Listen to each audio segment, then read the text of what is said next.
दोस्तों रिलायंस पावर की बात करें तो स्टॉक के अंदर फाइनली बहुत दिन के लोअर सर्किट के बाद अपर सर्किट लग गया डायरेक्ट। और सिर्फ रिलायंस पावर की बात नहीं, रिलायंस इंफ्रा में भी आज 5% का अपर सर्किट लगा।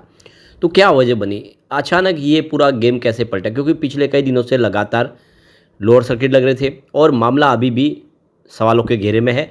अनिल अंबानी के ऊपर जांच चल रही है। तो वजह क्या बन रही है?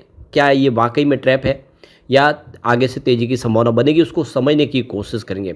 यहाँ पे कुछ लेटेस्ट अपडेट निकल के आ रही है जिसको जानने की कोशिश करेंगे इस वीडियो के माध्यम से।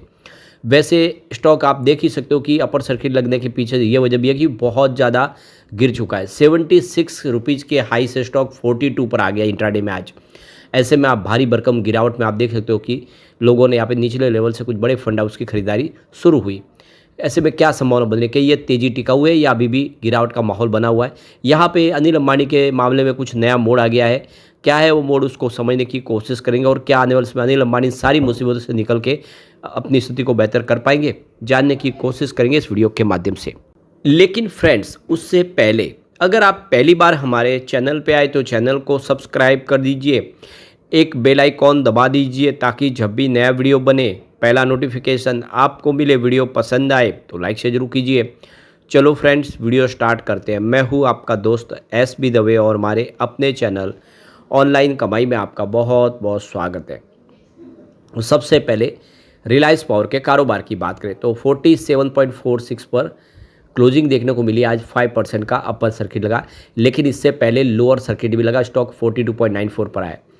तो ये गिरावट का दौर पिछले कई दिनों से चल रहा था। स्टॉक 76 से गिरता हुआ 42 तक आया। आप देखें बहुत भारी गिरावट हुई थी और ऐसे में एक बाउंस बैक आ ही गया। अब आप इसके पिछले एक महीने की गिरावट से समझेंगे। पिछले एक महीने में यहाँ पे करीब ये देखें कि 30.75% स्टॉक गिर चुका है। काफ़ी भारी गिरावट हुई है।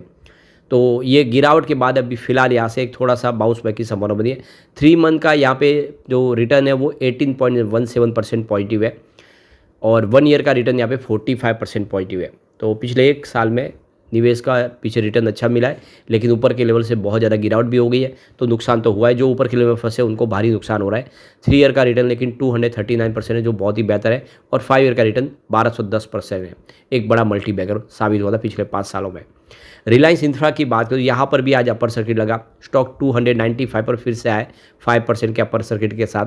लेकिन इससे पहले अगर आप देखें तो लोअर सर्किट पे स्टॉक खुला था 267 में और 267 से स्टॉक आ गया सीधा 295 पर। एक ही दिन में 10% का जंप देखने को मिला। अब यहाँ पे पिछले एक महीने में देखें तो रिलायंस इंफ्रा में भी 24% की गिरावट हो चुकी है। पिछले 3 महीनों में 19% का इसने पॉजिटिव रिटर्न दिया है।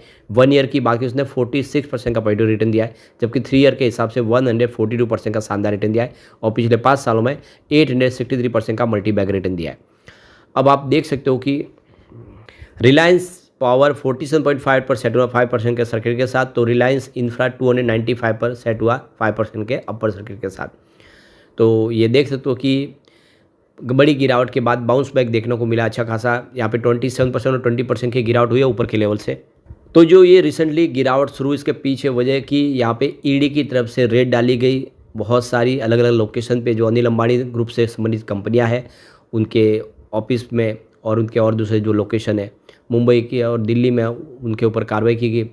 तो ये मनी लॉन्ड्रिंग इन्वेस्टिगेशन का पूरा मामला है और अनिल अंबानी का जो 17,000 करोड़ का पूरा जो लॉन फ्रॉड का मामला है उसको लेकर यहाँ पे सारी कार्रवाई हो रही है। तो यहाँ पे अनिल अंबानी की तरफ से क्लेरिफिकेशन भी आया है। यानी आप देखें रिलायंस ADAG ग्रुप की तरफ से जो क्लेरिफिकेशन आया, उनका कहना है कि ये जो पूरा ट्रांजैक्शन हुआ यस बैंक और रिलायंस होम फाइनेंस को लेकर, और ये 8 साल पुराना मामला है। यानी इसमें जिसके ऊपर अब कार्रवाई की जा रही है उसका पूरा जो लोन है वो भी उन्होंने ऑलरेडी पेमेंट पेड कर दिया है। यानी अभी फ़िलहाल पूरी तरह से उन्होंने सारे कर्ज को चुका दिया है। तो अब वो पुराने मामले को उठाने का क्या मतलब है, जब उसका जो कर्ज बकाया था, जो लोन उनको जो कंपनी ने लिया था अनिल अंबानी की कंपनी ने, वो चुका दिया गया है। ये कहना है अनिल अंबानी का। हमने ऑलरेडी अपनी दोनों कंपनियां रिलायंस पावर और रिलायंस इंफ्रा को डेट फ्री कर दिया है और जो हमारा कर्ज था उसको हमने पूरा चुका दिया। इस समय 16,431 का जो नेटवर्थ है वो रिलायंस पावर का है और 14,883 करोड़ का नेटवर्थ रिलायंस इंफ्रा का है। अब यहाँ पे देखिए रिलायंस पावर और रिलायंस इंफ्रा के लिए जो इस पूरा मामला है उसमें ईडी की जांच में एक नया मोड़ देखने को मिला है। तो यहाँ पे अनिल अंबानी ने कहा कि हम खुद साजिश के शिकार हुए और इसकी जांच के लिए हमने दिल्ली पुलिस में ऑलरेडी शिकायत दर्ज की है। तो देखो कि रिलायंस पावर और उसकी जो सब्सिडीज कंपनी के खिलाफ ईडी की जांच में एक नया मोड़ आया है। कंपनी ने मंगलवार को एक बयान जारी कर कहा है कि ईडी जिस बैंक ऋण और धन के दुरुपयोग के मामलों की जांच कर रहा है वो दरअसल बैंक गारंटी से जुड़ा हुआ है।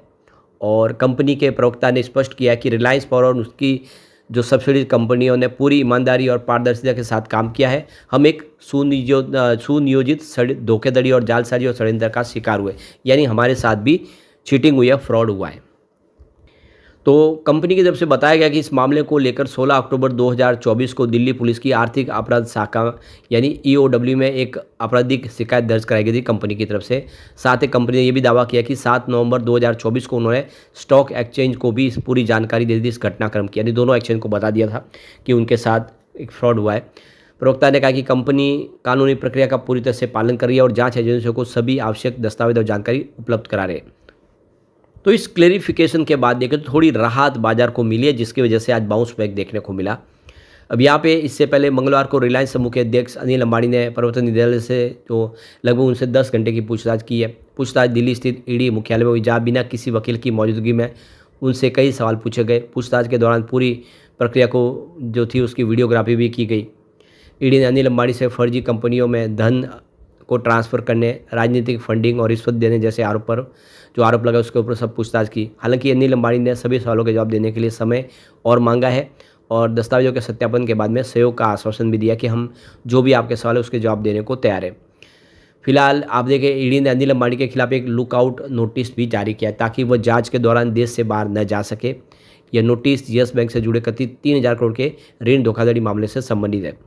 तो यहाँ पे देख सकते हो कि जो सबसे बड़ी बात निकल के आ रही है कि पूरा मामला जिसकी अब जांच हो रही है वो ऑलरेडी जो पूरा लोन ही इन्होंने पेड कर दिया, यस बैंक को चुका दिया है।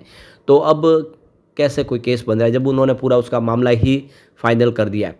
लेकिन अब देख सकते हो कि यहाँ पे ईडी को लगता है कि ये पूरा फर्जीवाड़ा अनिल अंबानी ने किया है। तो आप देख ही सकते हो कि अनिल अंबानी से बहुत सारी गलतियाँ हुई उस समय जब उनके लगातार उन्होंने बहुत सारे बिजनेस एक साथ शुरू कर दिए और उसको मैनेज नहीं कर पाए। उनके पास जो बड़ी बड़ी कंपनियां थी, आप चाहे रिलायंस कम्युनिकेशन को समझ सकते हैं, रिलायंस कैपिटल हो या रिलायंस पावर हो और बहुत सारे रिलायंस होम फाइनेंस का बिजनेस हो, बहुत सारे बिजनेस जो उस समय तेज़ी से ग्रो भी कर रहे थे, लेकिन बहुत ज़्यादा फंड की आवश्यकता थी और इन्होंने कई अलग अलग तरीके से फंड भी उठाए और वो कंपनियों को पूरी तरह से हैंडल नहीं कर पाई, जिसकी वजह से वो सारी कंपनियां लॉस में चली गई और ये पैसा है एनपीए बन गया। तो अब वो सारा मामला है उससे बाहर निकल चुके हैं। कंपनियां ऑलरेडी बहुत सारी नीलाम हो चुकी है, 2 कंपनियां बची है जिनको तेज़ी से वो आगे बढ़ाने के लिए नए रास्ते तलाश रहे। तो आने वाले समय स्थिति बदलेगी और रिलायंस पावर, रिलायंस इंफ्रा फिर बेहतर करेंगे। अब देखना होगा कि ईडी इस मामले में क्या करता है, लेकिन अभी फौरी राहत तो मिली है कि कम से कम अपर सर्किट लगे और थोड़ी तेज़ी और बने तो लोगों को भी राहत मिले। लेकिन फ्रेंड्स, कोई भी इन्वेस्टमेंट करने से पहले अपने फाइनेंशियल एडवाइजर से एडवाइस ले ले या अपना खुद का रिसर्च करें, क्योंकि मैंने वीडियो आपके एजुकेशनल पर्पज़ के लिए ही बनाया। वीडियो पसंद आए तो लाइक से जरूर कीजिए और चैनल को सब्सक्राइब कर दीजिए। Thank you friends.